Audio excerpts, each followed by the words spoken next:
the winter night was merciless. Two little girls, shivering and ragged in torn coats, huddled against the cold with nothing in their stomachs. Nearby, a mother dog, exhausted and trembling, lay with three newborn pups cradled against her, thrown away like trash into the icy river. Fate had brought these fragile lives together under a rusted iron bridge, where the cruel bite of the world met the quiet courage of survival. In that frozen darkness, innocence collided with cruelty, and kindness became the only shield between life and death. What followed was not just survival. It was the first flicker of redemption as justice and care slowly edged into a world that had so little of either. Where are you watching this from? Share your thoughts in the comments below. And if this story touches your heart, subscribe to hear more stories of courage, love, and faith. The Montana plains stretched endlessly, waves of icy wind cutting through the quiet town of Silver Creek. Like sharp blades, snow had fallen for weeks, compacting into gray, crusted mounds along sidewalks and fields. At the edge of town, beyond the dim glow of street lamps, the old iron bridge spanned the frozen current of Miller's Creek. Beneath its shadow, two tiny figures tried to find warmth against the hard stone. Their breaths rose in ghostly clouds, dissipating into the bitter air. Leah Carter, 10 years old, small but wiry, sat with her arms wrapped around herself. Her chestnut hair, once thick and glossy, was now tangled and frizzed by the wind. Her once navy coat was ripped and fraying, too thin to keep the cold at bay, yet she drew it tighter as if sheer determination could protect her. Her twin, Maya, lay beside her. Similar in face but softer in spirit, Maya's long braid had come undone, and her cheeks were raw from the relentless wind. While Leah faced hardship with clenched jaws and steel in her eyes, Maya leaned inward, muttering faint lullabies remembered from their mother. The twins had been without a home for nearly a year. Their mother had died from illness, leaving them adrift, and their father, overwhelmed and broken, vanished one night, leaving no trace. Since then, their lives had been scraps and handouts, bread from dumpsters, warmth from strangers fleeting, kindness and the thin yet unbreakable bond between them. This hollow beneath the bridge was their refuge, offering little more than shelter from the snow and wind. Tonight, the cold was harsher than most. Frosted stones radiated icy discomfort, and the wind cut through every layer of clothing. Maya shivered violently.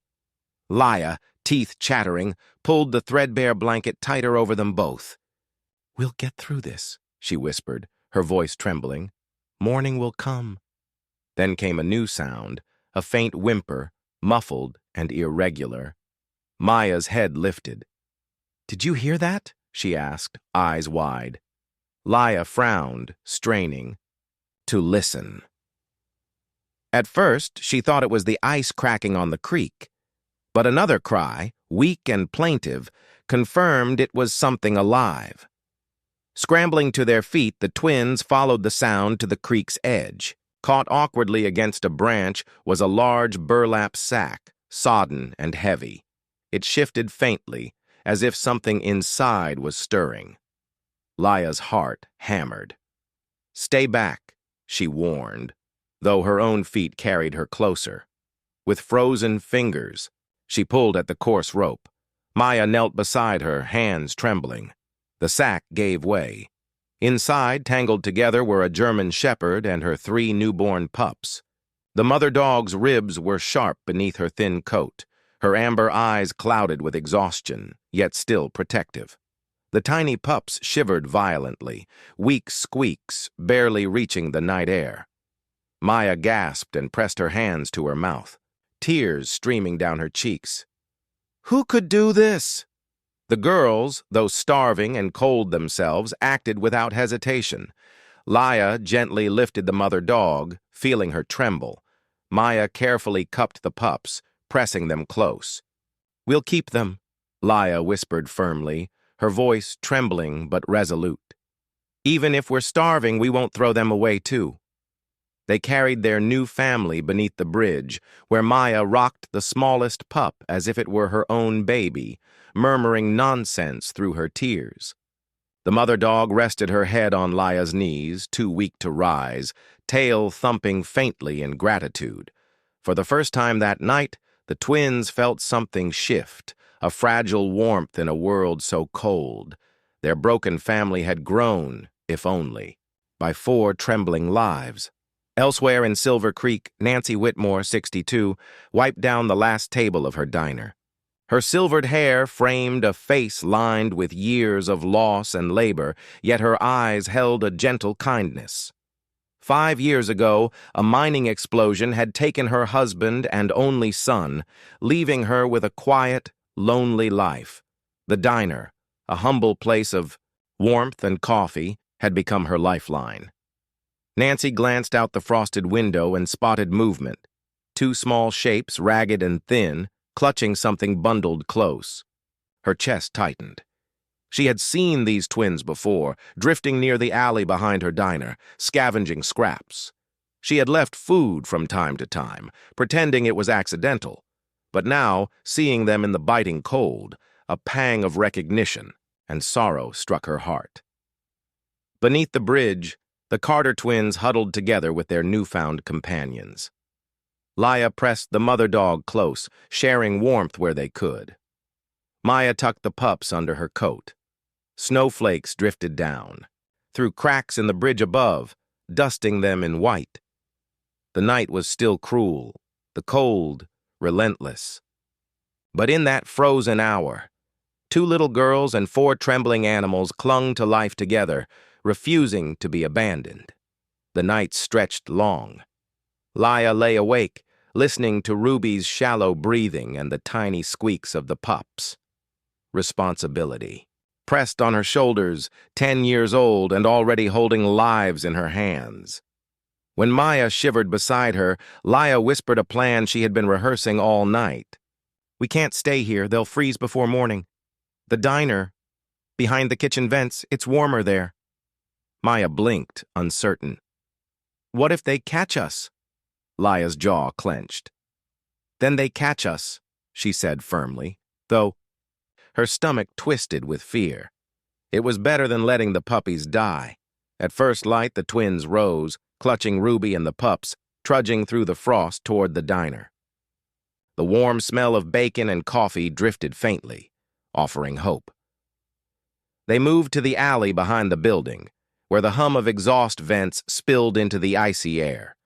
Laya guided Ruby to a stack of crates, while Maya carefully placed the pups on a folded scrap of blanket. Steam curled around them, warming their frozen bodies. Maya dug into her pocket and pulled out the last of their food, half a stale biscuit. She crumbled it for the puppies. Laya whispered, "They need it more than us." Ruby licked Laya's fingers in gratitude, and the twins huddled close, feeding their new family as snowflakes swirled gently around them. Inside the diner, Nancy Whitmore set down a stack of clean mugs. She had been awake since dawn, preparing dough, brewing coffee, and filling the space with warmth. In the alley behind the diner, 4 fragile lives clung to hope, and for a moment, the cold world outside seemed a little less cruel. Her face bore the gentle wear of time, but her eyes were keen, eyes that missed little.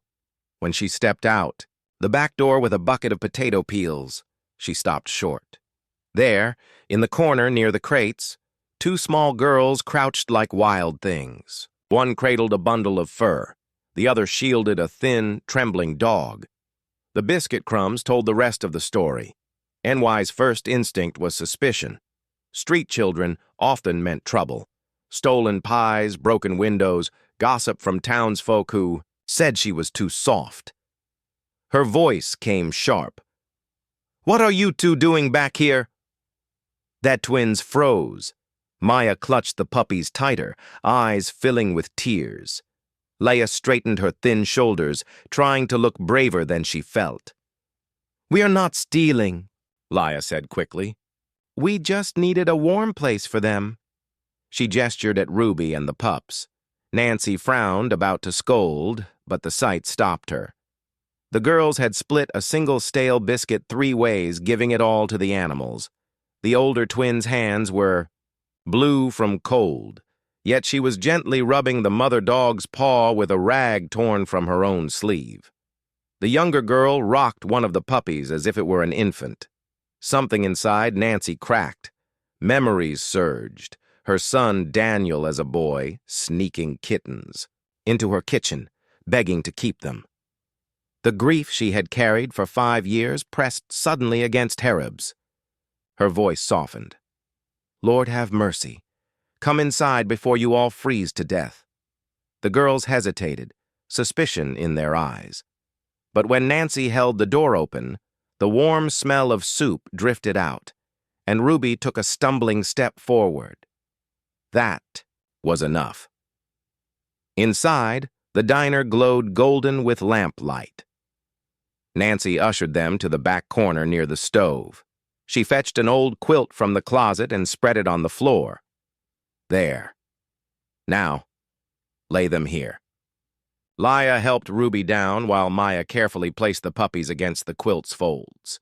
Nancy ladled steaming soup into bowls, setting them on the table. Eat, she ordered. No arguments. The girls obeyed at once, sipping the broth with trembling hands. Color crept back into their faces. Ruby nosed at the edge of the bowl. Nancy sat on the floor, wagging her tail faintly for the first time. As the girls ate, Nancy studied them, thinned to the point of frailty, their coats threadbare, their eyes too old for their years. Survivors. She felt her chest tighten again. That afternoon, as the lunch crowd dwindled, the diner bell chimed. Sheriff Mark Ellison stepped inside. At 55, Mark cut a stern figure, tall and lean with salt and pepper hair cropped short. He wore the dark uniform of Silver Creek's sheriff, with crisp precision. His square jaw and gray eyes gave him a perpetually serious air, though those who knew him well recognized the weight of responsibility behind it. He was a man who carried the town's troubles quietly, seldom smiling but never shirking duty. Afternoon, Nancy, he said, removing his hat. His voice was growly but not unkind. Coffee? She asked automatically, pouring a cup before he could answer. Ash settled at the counter. His gaze drifted toward the back where 2 thin figures sat curled with a dog and a pile of puppies, his brows knit. What's all this? Nancy hesitated. 2 little girls found them out back this morning. They had this poor creature with them. Look half-starved themselves. Mark frowned deeper. Strays, eh? You ought not get involved. Kids like that, trouble follows them. Nancy bristled. They're just children, Mark. They're not your responsibility, he said firmly. You run a diner, not a shelter. If you start feeding every stray that comes along, you'll have the whole county camped at your door. Her eyes flashed. And if I send them back out, they'll freeze before the week is done. Is that what you'd have me do? For a moment, the old friends stared at each other across the counter. Mark sighed, running a hand down his weathered face. He wasn't heartless. Nancy knew that. But he was cautious, bound by rules. I'm saying be careful. You don't know where they come from or who's looking for them. Nancy said nothing, only turned back to refill the soup pot. In her heart, the argument raged. She had built walls around herself since Daniel's death, told herself she had no room left for anyone else. Yet, seeing those girls shivering with their dogs sharing a crust of bread, how could she turn away? Mark finished his coffee in silence, set a coin on the counter, and left with a curt nod. Nancy watched him go, her thoughts heavy. In the back corner, Laya and Mia whispered together. Laya had noticed the sheriff's eyes, the way he looked at them like a problem to be solved. She clenched her fists, protective, but Mia leaned against her, murmuring, "It's warm here. Maybe she won't send us away." Laya didn't answer. She only glanced toward Nancy, who was tucking another quilt into the cupboard, with a face torn between worry and something gentler. For the first time in a long while, hope flickered. The warmth of Nancy Whitmore's diner had carried the Carter twins through the night, but the morning light revealed what their eyes had not seen in the dim glow of lamps. Ruby, the German shepherd mother, tried to stand when Laya rose from the quilt. The dog put weight on her front legs, then faltered, collapsing to her side with a sharp whine. Laya dropped to her knees immediately, panic slicing through her. "What is it?" Maya cried, already cradling one of the pups as though shielding it from the sound. Laya parted the fur along Ruby's hind leg. Her small fingers, trembling, came away dark with blood long dried.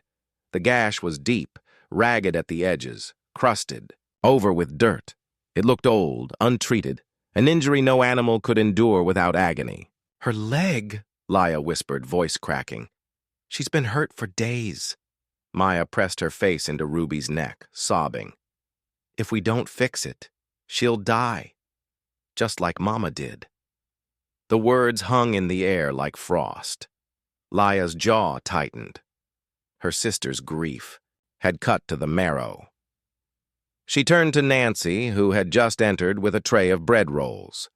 Nancy stopped cold, her eyes taking in the sight. The girls crouched desperately. The wounded animal, the fear thick in the room. Her chest tightened with a pain she had tried for years to bury.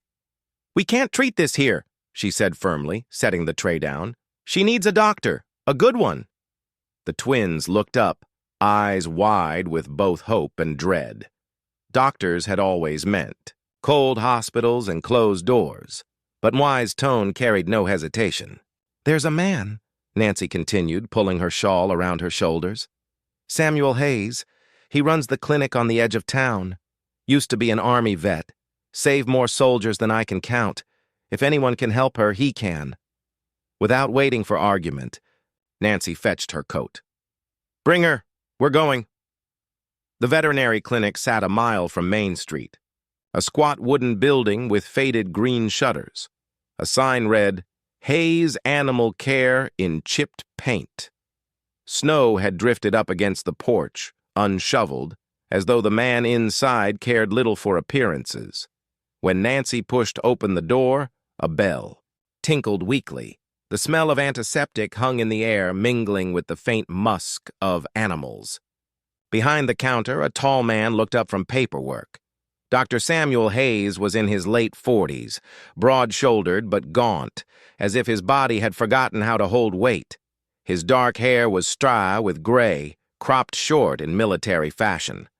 A thick scar ran along his jawline, disappearing beneath the collar of his shirt. His eyes, steel blue, rimmed with shadows, were the eyes of a man who had seen too much and spoken too little since. He rose slowly, his voice even, but roughened by years of smoke and sand. "Nancy, didn't expect to see you here. What brings you in?" Nancy gestured toward the bundle the girls carried between them. Ruby whimpered, her injured leg dangling.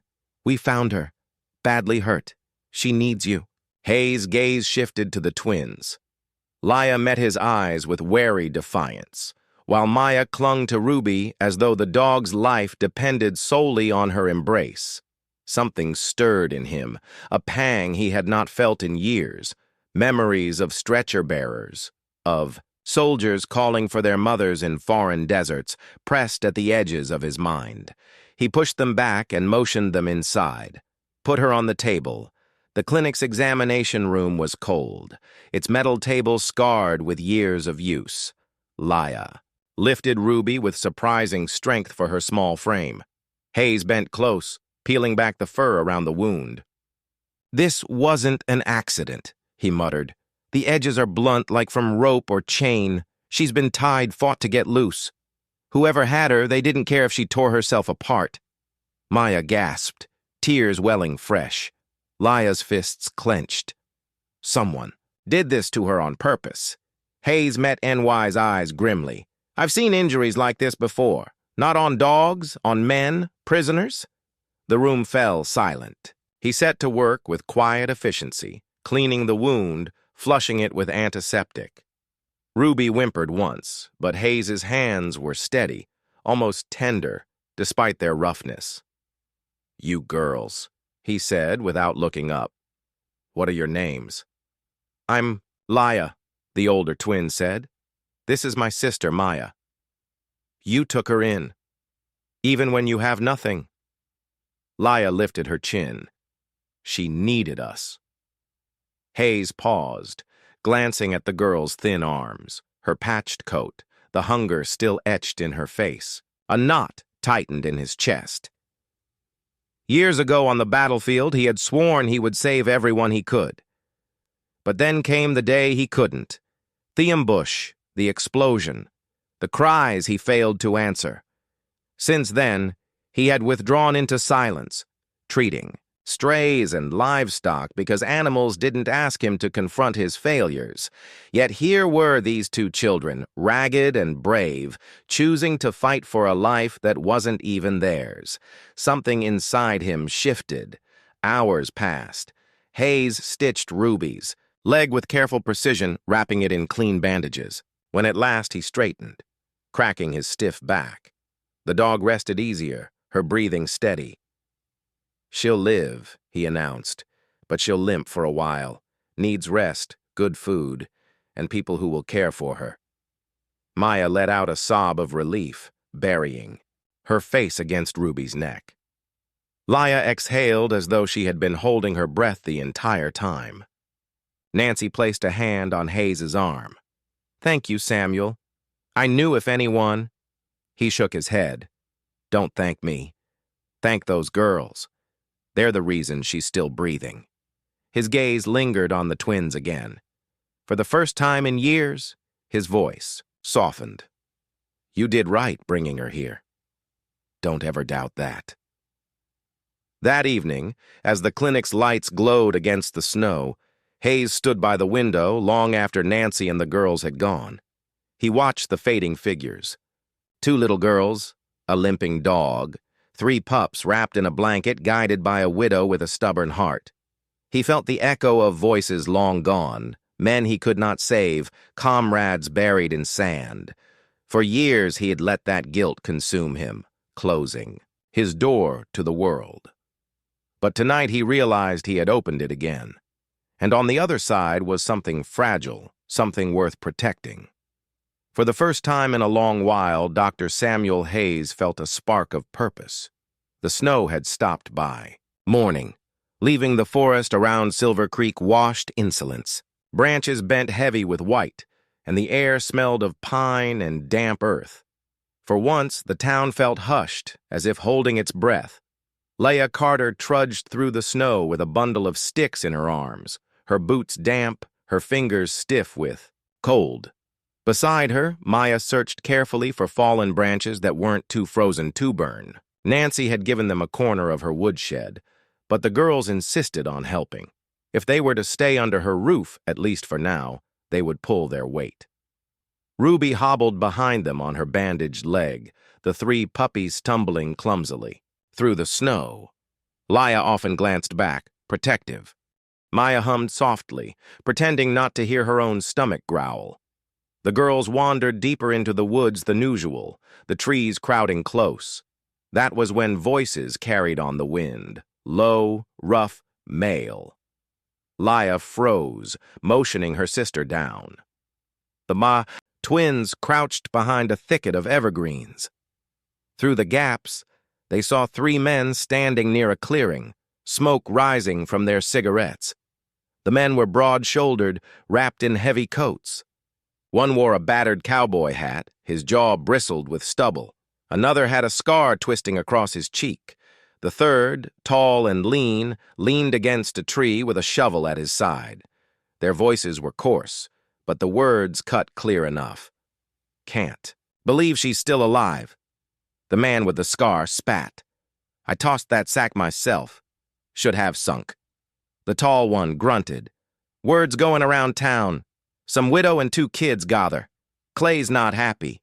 Says it'll bring heat down on the whole operation. The man in the hat flicked his cigarette into the snow. Then we do what we should have done right. Take the mutt back. Finish it proper. No witnesses. No evidence. Maya clapped a hand over her mouth to keep from gasping. Laya's stomach twisted. She recognized the scarred man's voice. It was the same coarse laugh she had heard echoing off the creek that night when she first found Ruby. Her heart pounded. These were the men who had tried to drown Ruby and her pups, and now they were planning to come back. The girls slipped away, careful not to snap a twig beneath their boots. Ruby followed, her ears back, growling low. By the time they broke from the trees, both sisters were running, sticks forgotten, the puppies bounding after them in confusion. They burst into the diner where Nancy was setting pies on the sill. Panting, Leah gasped out the story. The men, the voices, the plan to take back Ruby. NY's face drained of color. She steadied herself against the counter, listening as the girls described the scarred man and the name that had been spoken. Clay, Leah said. They said Clay won't be happy. NY's lips pressed tight. She knew exactly who they meant. Henry Clay. The name was enough to chill any conversation in Silver Creek. Owner of sprawling acres of land, cattle, and more than one kennel rumored to be nothing but breeding mills, Clay was the sort of man who wore wealth like armor. He was in his early 60s, tall and burly with a silver mane and a booming laugh that never reached his eyes. His influence stretched across the county, banks, ranches, even the sheriff's office felt his shadow.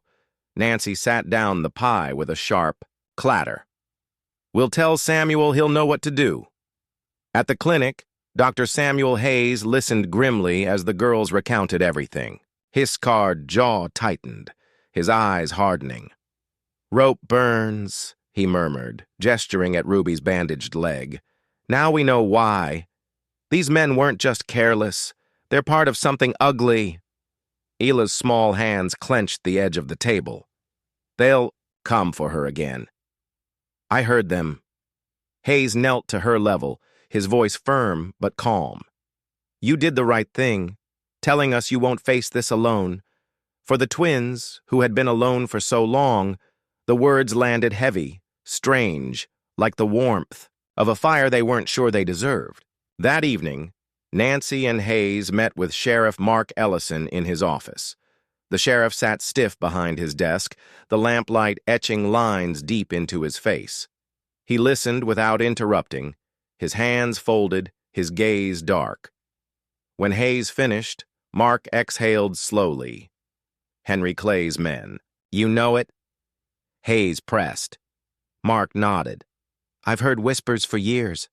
Puppy mills, illegal sales, maybe worse.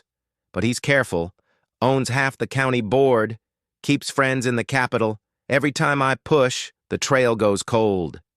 Nancy slammed her, hand on the desk, her voice fierce. And what about those children? About that dog they risked their lives to save? You'd leave them to be hunted down. Mark's jaw flexed. He removed his glasses, rubbed his eyes. You think I didn't care, Nancy? If I move against Clay without ironclad evidence, I won't just lose my badge. The backlash could tear this town apart. Folks depend on his ranch. His money pays their bills. They'll defend him, not me. Hayes leaned forward, his voice low. So, you'd rather let children stand in the crosshairs? Mark said nothing. The silence was thick, broken only by the ticking of the wall clock. Nancy rose, her face pale but resolute. If you won't act, then I will. Those girls are under my roof. If anyone lays a hand on them, they'll go through me first.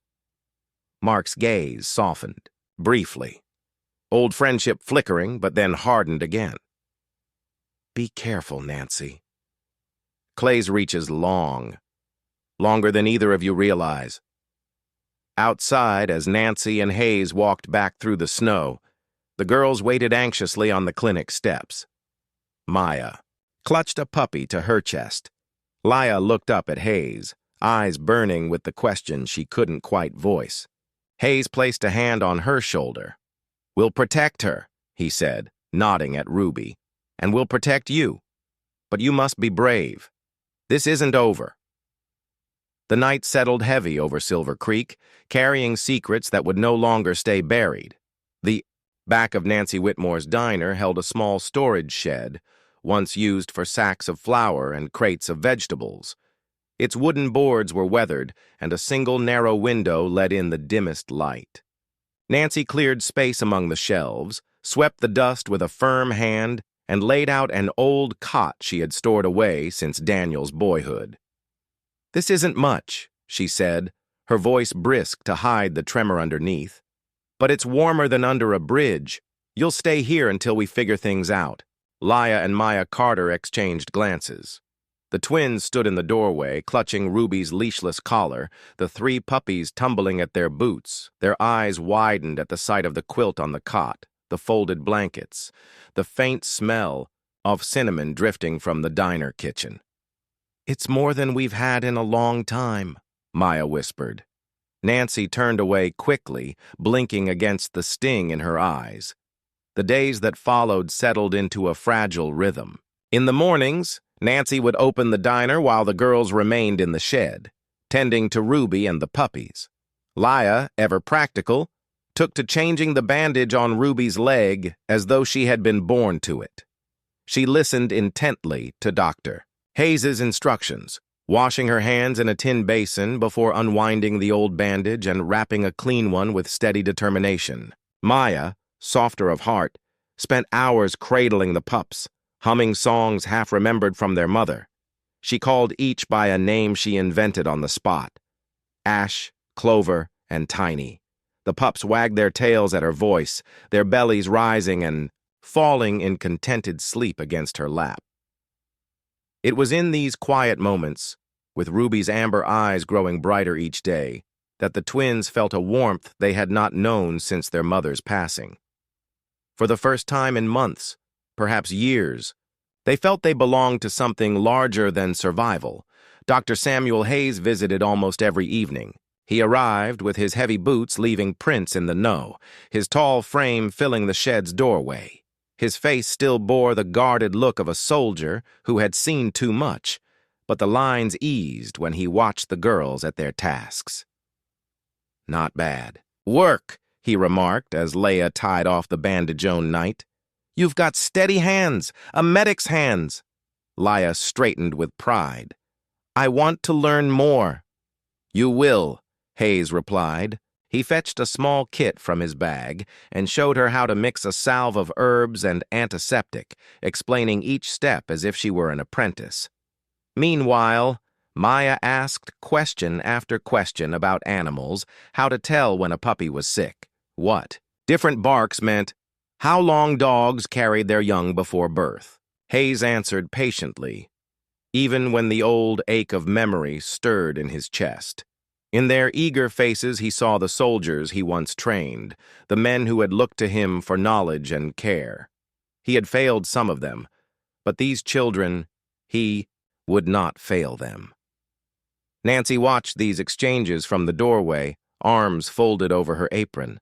For years, she'd carried grief like a stone in her chest, never daring to speak of it aloud.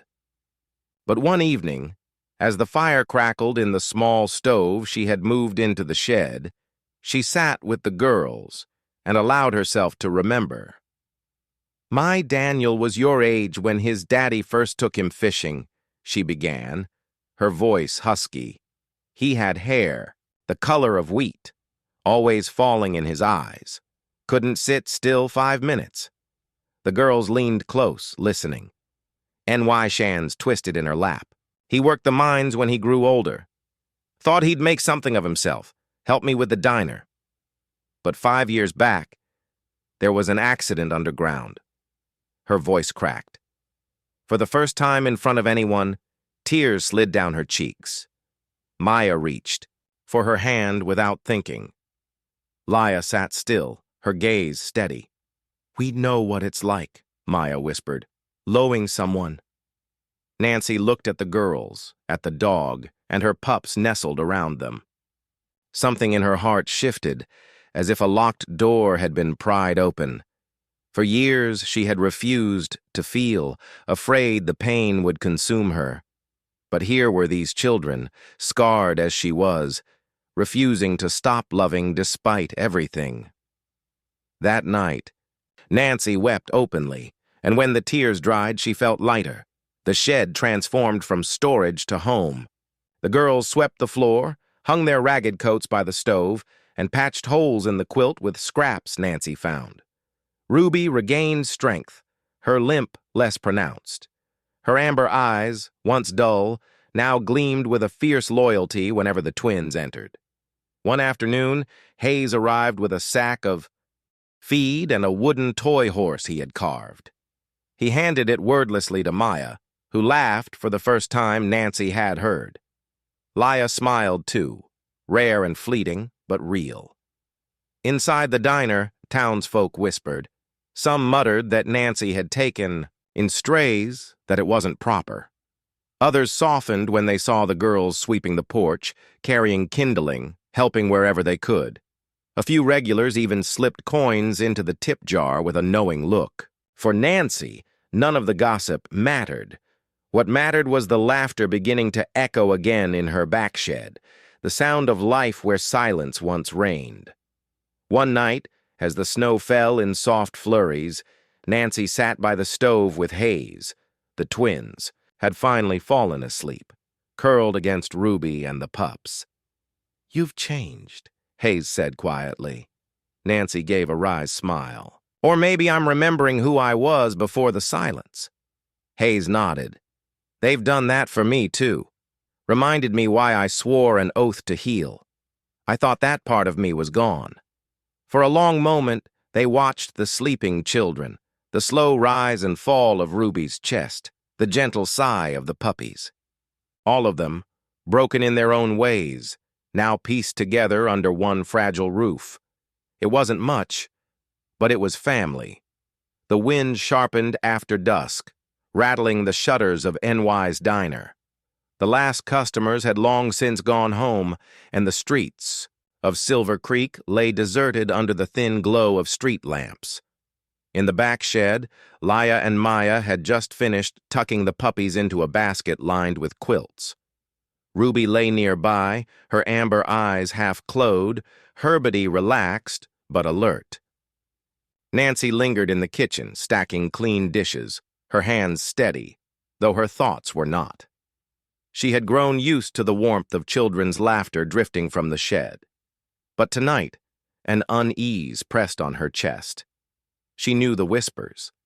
Clay's men prowling, their questions about a missing dog. Trouble was circling. She was wiping the counter when the knock came.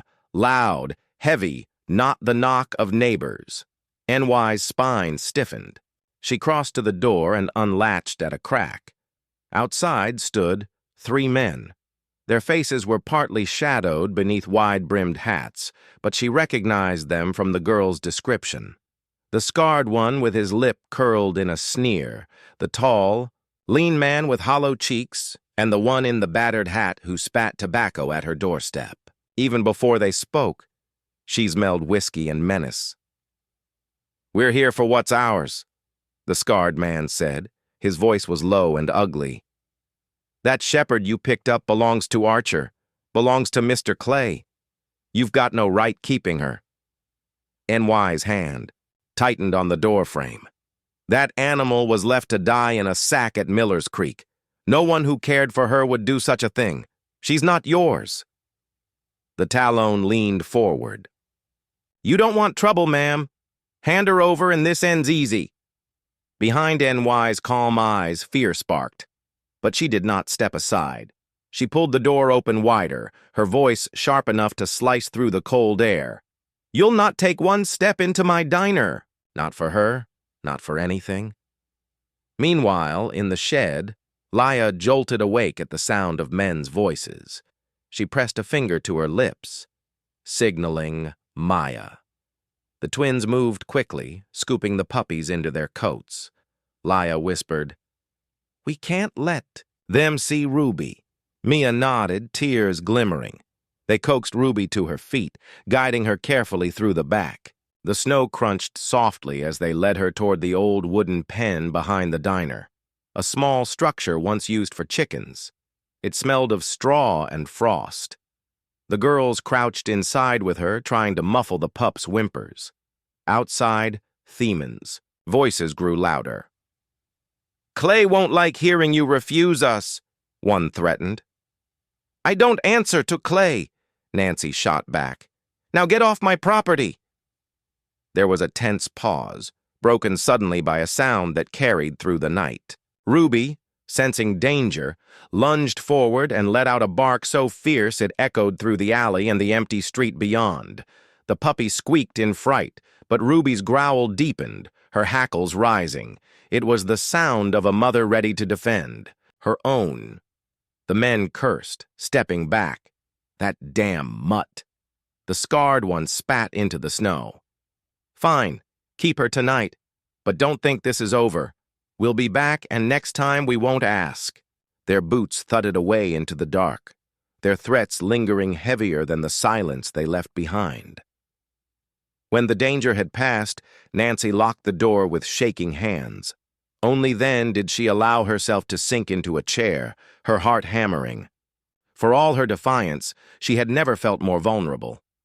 Moments later, a knock sounded again, this time quick and sharp. Nancy flinched before recognizing the voice. "Nancy, it's Mark." She opened the door to Sheriff Mark Ellison, tall and stern, his coat dusted with snow. His eyes scanned her face, then the diner behind her. "I saw figures leaving your porch." "Who was? Here?" "Clay's men," Nancy admitted, her voice trembling despite herself. "They came for the dog. I sent them off." Mark's jaw tightened.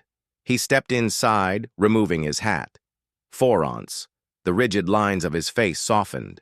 He saw NY's hands still trembling, her shoulders rigid with the effort of standing tall. "You shouldn't have had to face them alone," he murmured. "I should have been here sooner." Nancy met his eyes. "You told me not to get involved. But those children, this dog, they're under my roof. What would you have me do? Throw them back to the wolves?" Mark had no answer. For the first time in years, shame burned hot in his chest. He had sworn an oath to protect the people of Silver Creek. Yet he had hesitated, afraid of Clay's influence, and Nancy, grieving, stubborn. Nancy had stood braver than him. "I'll patrol closer," he said finally, "but I can't promise more until I've got something solid." Nancy turned away, disappointment shadowing her face. The next morning, Dr. Samuel Hayes arrived early, finding the girls curled in the shed. Ruby pressed close to them.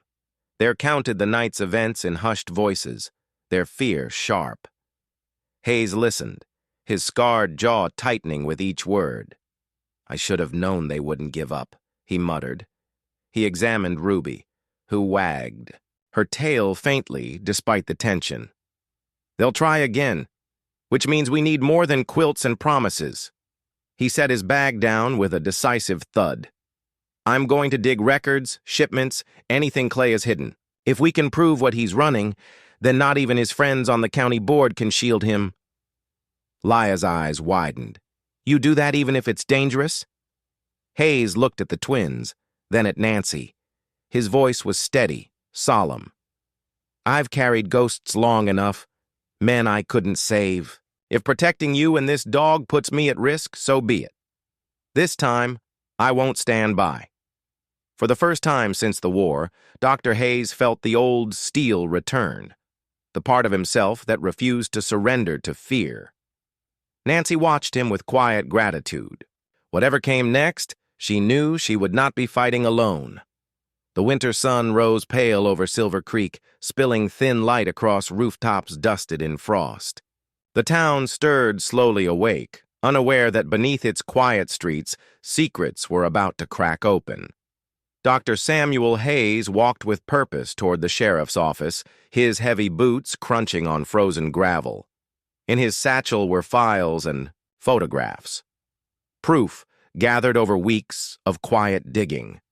He had traced shipments of dogs, interviewed families who had bought sick puppies, and compared Ruby's medical records to signs of systematic abuse. When he entered the office, Sheriff Mark Ellison looked up from his cluttered desk. The lines on Mark's face were deeper than usual, as if the weight of the town's trust pressed too heavily on his shoulders. "You've come early," Mark said, setting aside a report. Hayes dropped the satchel on the desk. "I've come with enough to bring Clay down." Mark's brow furrowed. He opened the satchel, pulling out the documents. There were photographs of Ruby's scarred leg, notes from Hayes's own examinations. Own report in particular made Mark's jaw tighten. Traces of hormonal injections Hayes had detected in Ruby's blood work.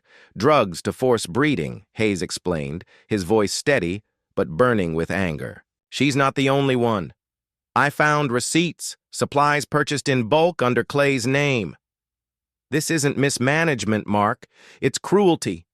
Organized, deliberate."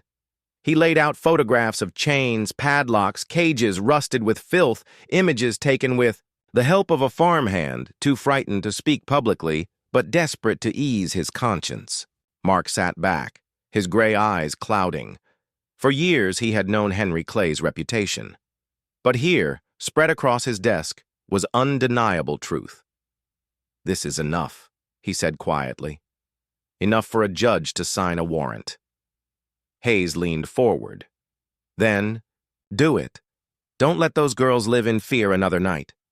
Mark closed his eyes briefly. When he opened them, the indecision that had plagued him was gone. "I'll get the paperwork." By afternoon, 2 county deputies joined Mark in preparing for the raid. They were younger men. Deputy Carter, broad-shouldered with earnest eyes, and Deputy Ruiz, lean and sharp-tongued but loyal. Both had grown up in Silver Creek. Both knew Clay's shadow loomed large. "Sir," Ruiz asked cautiously, "you really think the judge will back this?" "Clay owns half the board." Mark's gaze was iron. "He owns land and cattle, not the law. Not today." The deputies exchanged a glance, then nodded. The convoy set out just before dusk. 3 sheriff's trucks crunching down the icy road that led to Henry Clay's sprawling property. The Clay Ranch stood like a fortress. Large barns, outbuildings, and a main house with its windows glowing golden against the snow. But behind the polished exterior, Hayes knew what they would find. When the vehicles pulled up, ranch hands scattered. Mark strode to the door, warrant in hand, flanked by his deputies. Henry Clay himself emerged, a towering figure with a man of silver hair and a fur-lined coat. His smile was wide but cold. Sheriff Clay boomed, his voice carrying a false warmth. "To what do I owe the honor?" Mark held up the paper. "By order of the county court, we're searching your property for evidence of animal cruelty and illegal sales." Clay's smile faltered, then hardened. "This is absurd. You're making a mistake you'll regret." Mark didn't flinch. "Step aside." The barns told the truth louder than any argument. As the doors were forced open, the stench hit first. Urine, waste, sickness. Rows of cages lined the walls, stacked high. Inside, dozens of female dogs lay curled in filthy straw, ribs sharp under mangy coats. Some whimpered, others barked hororously, their paws raw from wire floors. One deputy covered his mouth, gagging. The other swore under his breath. Hayes moved through the rows with professional precision, documenting every cage, every injury. His hands trembled only once when a shepherd older than Ruby lifted her head, eyes dull with exhaustion. He bent down, stroking her gently. "Not anymore," he whispered. Behind him, Mark's voice rang out as he read Clay his rights. "The ranchers." Bluster collapsed into fury. "Do you know who I am? I'll bury this town in lawsuits. You'll regret crossing me." But the deputies snapped cuffs around his wrists, and for once, Henry Clay's power did not shield him. By the time night fell, Clay and 3 of his men were loaded into the sheriff's trucks. Dozens of rescued dogs were transported in borrowed crates, their cries rising into the cold air like a chorus of grief and fragile hope. Word spread quickly. By morning, Silver Creek was alive with whispers. At the diner, townsfolk filled every booth, trading rumors over steaming cups of coffee. Some sat in stunned silence, realizing the pups they had bought for their children came from cages of suffering. Others clenched their fists, anger rising against a man they had once trusted to provide for the town. Nancy moved among them with weary grace. But when she returned to the shed, she found Laya and Maya huddled together. Ruby stretched between them. "It's over," Nancy whispered, kneeling beside them. Her voice broke as she gathered the girls close. "You did this. You saved her. And you saved all of us." Her tears spilled freely, falling into their tangled hair. The girls clung to her, trembling not with fear, but with relief. For the first time, they felt the weight lift. The dread of footsteps in the night replaced by the knowledge that truth had spoken louder. That evening, the courthouse bell tolled as Clay and his men were locked in holding cells, awaiting trial. Hayes stood beside Mark, both men weary but resolute. Mark glanced toward the diner in the distance, its windows glowing like a beacon. "They'll talk about this for years," he said. Hayes nodded. "Let them. Maybe they'll remember what was at stake." In the diner's back shed, Ruby's eyes shone amber in the firelight. She pressed her head into Isla's lap, tail thumping weakly. For the first time, since the creek, she looked not like a victim, but like a survivor. The courthouse of Silver Creek was a modest brick building with a clock tower that chimed each hour across the valley. On most days, it saw little more than property, disputes and cattle theft cases. But today, every bench was filled. Townsfolk pressed shoulder to shoulder, their breath held in anticipation. The trial of Henry Clay, once untouchable rancher, now exposed Asa criminal, had drawn more attention than any event in living memory. At the front of the room, Clay sat flanked by his attorneys, his broad shoulders squared, his silver hair combed, immaculately as though appearances might shield him from judgment. His eyes, once sharp with arrogance, darted uneasily as the judge entered. Judge Margaret Hollis, a woman in her 60s with stern features and a calm, deliberate voice, presided over the bench. Known for her fairness and unwillingness to bow to influence, she had long carried theirspect of the county. Today her gaze was unflinching. The charges were read aloud. Systematic animal cruelty, commercial fraud, and attempted destruction of evidence. Each word landed like a stone in the still courtroom. Beside Clay, his 3 hired men, faces grim, hands bound, were charged with aiding and directly attempting to drown Ruby and her pups. Dr. Samuel Hayes testified first. Hess stood tall in his plain suit, his scar catching the light, his voice steady, though anger burned beneath it. He described Ruby's injuries, the chain burns, the infected gash, the hormonal injections designed to force breeding beyond natural limits. His words were clinical, but his eyes flickered once toward the Carter twins sitting beside Nancy, a reminder of the lives touched by such cruelty. Next came Sheriff Mark Ellison, who admitted under oath that for too long he had ignored the whispers. His voice was heavy, edged with shame. But when he presented the squalid photographs of Clay's barns and the seized records of illegal sales, the truth rang undeniable. Families testified, too. Mothers and fathers who'd bought puppies from Clay, believing them bred with care, only to watch them fall ill or die within weeks. Some wept openly, others spoke with anger, sharp as knives. Through it all, Clay sat, stiff, his jaw clenched, his lawyers objecting often, but the tide of evidence could not be stemmed. When the verdict came, Judge Hollis's voice carried firm and clear. "Henry Clay, you are hereby sentenced to 15 years in state prison for your role in orchestrating cruelty against animals, engaging in fraudulent trade, and attempting to destroy evidence. This sentence shall reflect both the gravity of your crimes and this community's demand for justice." Gasps rippled through the room. Some cheered softly. She turned to the three men. For your direct role in abandoning a living creature and her offspring with intent to kill, you are each sentenced to 8 to 10 years imprisonment. May this serve as a warning that such acts will not be tolerated under the law. The gavel struck. Clay's face twisted with rage, but his protests were drowned by the murmurs of a town both stunned and relieved. Within days, news spread beyond Silver Creek. Newspapers from Helena to Billings ran headlines. Small town stands against cruelty. Puppy milking sentenced. Reporters crowded NY's diner, scribbling notes as locals described the night Ruby was saved. The bravery of two homeless children, who refused to look away. Silver Creek, once an unremarkable mining and ranching town, became a symbol of resistance against animal abuse. Its people suddenly united by pride instead of fear. For Laya and Maya, the court victory was only half the story.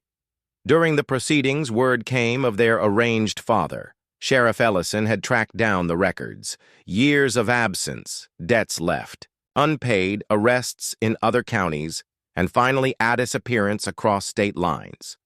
He had abandoned them long ago. The court officially terminated his parental rights. The news left the twins quiet. Maya cried softly in NY's arms. Laya sat still, her chin lifted, but her eyes betrayed the sting of betrayal. "We always knew," she whispered, though the words tasted bitter. Nancy kissed their foreheads. "You don't need him. You've got people who want you, people who love you." And so it was that Nancy Whitmore, with Dr. Hayes by her side, filed a petition for adoption. The hearing was brief but moving. Hayes spoke of the girls' courage, of their resilience in the face of cruelty. Nancy, her voice breaking, admitted. She had long believed her heart closed after Daniel's death, but these children had opened it again. Judge Hollis smiled faintly. These girls saved lives. It's only fitting they find one themselves. Petition approved. For the first time in their wandering lives, Laya and Maya had a family, not by blood, but by choice. Spring arrived with sudden brightness, the snow melting into rushing streams. Silver Creek held its annual festival, a tradition nearly forgotten in recent years, but revived now in celebration. Colorful banners fluttered from lampposts. Stalls lined Main Street with pies, crafts, and music. Children ran laughing with painted faces. At the heart of it all walked a new kind of family. Nancy, tall and strong, her silver hair gleaming in the sun. Hayes, broad-shouldered, his scar no longer something to hide, but a mark of resilience.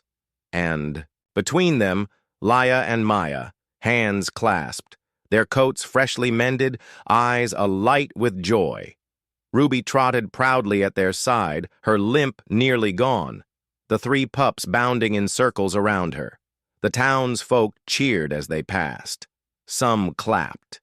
Their backs others wiped tears. For many the sight was more than triumph over Clay. It was proof that healing was possible. At the edge of the square, Laya tugged Ma's hand. The girls turned to the crowd, voices rising above the music and laughter. "We're a real family now," they shouted together, their words carrying clear across. The festival. A hush fell, followed by thunderous applause. Even the hardest hearts felt it, the echo of hope reborn. NY's eyes blurred as she pulled the twins close. Hayes rested a hand on Ruby's head, and the dog's amber eyes gleamed with trust. Silver Creek had found its symbol, not in punishment, but in love reclaimed from loss.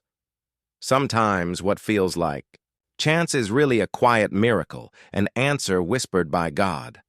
When hearts are brave enough to love, Laya and Maya believed they had nothing, yet by saving Ruby, they found everything. A family, a home, and the reminder that even in the darkest nights, grace still shines.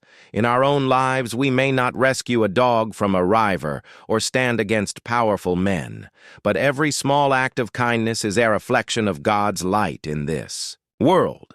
Love is never wasted. It multiplies, heals, and turns strangers into family. If this story touched your heart, please share it with someone who might need hope today.